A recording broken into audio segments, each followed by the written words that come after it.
다른 나라의 언어를 배우거나 여행을 갈 때 가장 먼저 배우는 세 가지 표현이 있죠. 하이, 헬로, 안녕하세요 같은 인사말. 땡큐, 감사합니다 같은 고마움을 표현하는 말. 쏘리, 익스큐즈 미, 미안합니다, 실례할게요 같은 사과나 양해를 구하는 표현. 이 중에서 오늘은 한국어로 고마움을 표현하는 말인 감사합니다 대신 고맙습니다라는 표현을 추천드리면서 그 이유를 말씀드리려고 해요. 한국 사회에서는 감사합니다가 좀 더 격식을 차리는 표현이라는 오해가 있어서 손 아래 사람이 손이 사람에게 고맙습니다라는 표현은 거의 쓰지 않고 있어요. 손 아래 사람이 손이 사람에게 감사합니다가 아니라 고맙습니다라고 하면 뭔가 미묘하게 예의가 부족한 건 아닐까 하는 느낌을 주면서 감사합니다라고 말하는 게 너무 오랫동안 관습으로 굳어져 버렸기 때문에 고맙습니다라는 말을 쓰기가 어색하기 때문인데요. 사실 감사합니다와 고맙습니다는 동일한 표현이면서 어느 것이 더 격식을 갖춘 말이다라고 할 수 없는 동급인 표현이기도 해요. 한국의 뉴스 방송에서 앵커분들이 마감 인사를 하는 경우를 한번 들어볼까요? JTBC 뉴스를 시청해주셔서 고맙습니다. 뉴스룸 저희가 준비한 소식은 여기까지입니다. 오늘도 시청해주신 여러분 고맙습니다. 지금 보신 것처럼 모든 앵커분들은 시청해주셔서 감사합니다가 아니라 고맙습니다라고 표현을 하고 있어요. 소비자인 시청자분들에게 앵커분들이 격식을 차려서 하는 마감 인사말에 모두 고맙습니다라고 하는 걸 보면 고맙습니다 또한 최상의 높임말 표현이라는 걸 알 수 있죠. 그럼 왜 모든 앵커분들은 감사합니다가 아니라 고맙습니다라고 하는 걸까라는 의문이 드실 텐데요. 그 이유는 조금 이따 다시 말씀드릴 거고요. 뉴스 앵커분들을 제외하면 현재 한국 사회에서 감사합니다와 고맙습니다 표현은 주로 이렇게 사용되고 있어요. 잘 모르는 사이거나 자신보다 어른인 분들에게 높임말로 고마움을 표현할 때는 감사합니다와 고맙습니다 중 주로 감사합니다가 사용되고 있고요.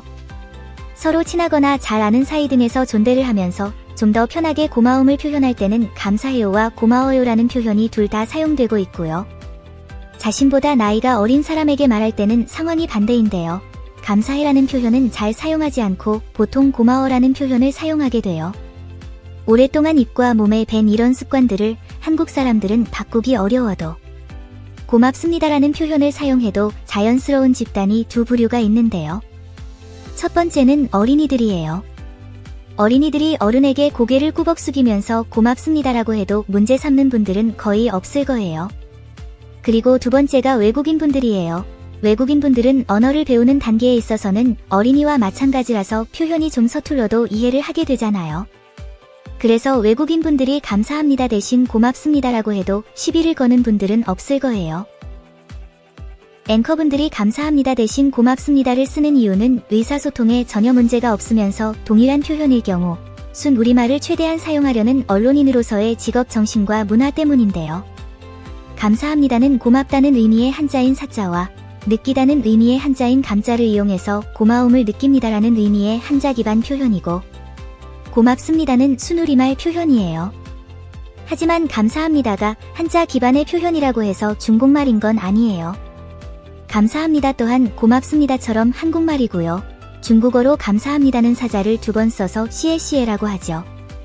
한글이 만들어지기 이전의 한국이나 일본은 역사 속에서 오랫동안 한자 문화권에 위치해왔기 때문에 표현 중에 한자를 차용한 단어들이 많을 수밖에 없어요. 그래서 문장 내에서 한자로 변환 가능한 단어들을 다 한자로 바꾼 후에 그 한자들을 모두 걷어내면 문장 자체가 성립이 안 되는 경우가 많죠. 한번 제가 좀 전에 말씀드렸던 문장을 가져와서 한자로 바꿀 수 있는 단어들은 다 한자로 교체하고 그 한자들을 한번 걷어내 볼게요.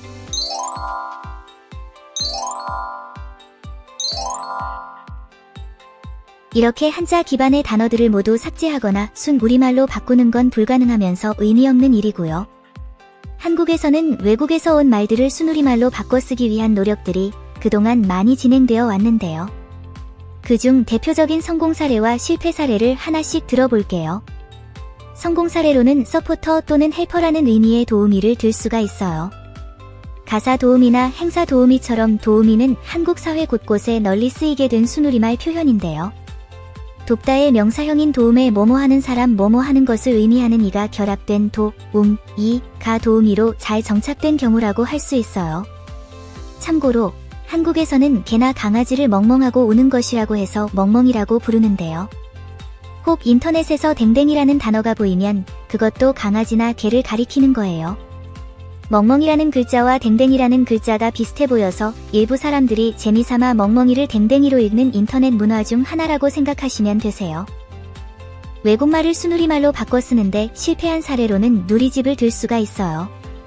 공공기관에서 보내오는 문자나 톡에 보면 자세한 내용은 어디어디에 누리집에서 확인하실 수 있어요 같은 안내 문구들을 볼 수 있는데요. 누리집은 웹사이트나 홈페이지를 가리키기 위해 공공기관에서 열심히 밀어주고 있는 순우리말 표현이지만 한국 사람들 중에 누리집이라는 단어를 실생활에 사용하는 경우는 거의 없어요. 버스나 택시처럼 웹사이트나 홈페이지 또한 사람들 사이에서 이미 자연스럽게 정착된 단어이기 때문인데요. 누리집이라는 단어 자체도 사실 약간 억지스럽게 만들어진 느낌이 있어요. 웹사이트에서 웹이란 월드와이드웹의 줄임말이고 전 세계의 거미줄처럼 촘촘히 퍼져있는 인터넷망을 가리키는 용어인데 이 월드와이드웹에서 월드와이드를 떼와서 전 세계나 세상을 의미하는 순우리말인 누리로 바꾸고 홈페이지에서는 홈을 떼와서 집으로 바꾼 후 누리와 집을 조합한 것이라서 이 누리집을 다시 영어로 바꿔보면 월드와이드 홈이 되는데 웹사이트나 홈페이지와의 연관성이나 직관성도 부족해 보이고 뭔가 순우리말로 잘 바꾼 듯한 느낌도 들지가 않아요. 여튼 그런 느낌은 둘째치고라도 언어의 생명력은 결국 사람들의 선택에 달린 거니까요. 다수의 사람들이 사용을 선택한 도움이라는 단어와는 달리 사람들의 선택을 전혀 받지 못하고 있는 누리집은 순우리말 표현으로 바꾸기에 실패 사례라고 할 수 있어요. 그럼 고맙습니다는 어떨까요? 고맙습니다도 사람들이 계속 사용을 안 하게 돼서 감사합니다만이 쓰이게 되면 굳이 감사합니다를 고맙습니다라고 바꿔 쓸 필요는 없을 거예요. 하지만 고맙습니다는 현재 죽은 표현도 아닌데다가 의사소통에서 전혀 문제가 없으면서 순우리말 표현이기도 해서 외국인분들이 고맙습니다라는 표현을 사용하시면 좀 더 신선한 느낌이 들 것 같아서 추천드려봤어요. 지인들이나 한국에서 만나는 사람들에게 고맙습니다라고 한번 표현해보세요. 습관적으로 사용되어서 약간 형식적인 느낌이 드는 감사합니다보다는 고마운 마음이 좀 더 담겨져 있어 보이지 않을까요? 끝까지 영상 시청해주셔서 고맙습니다.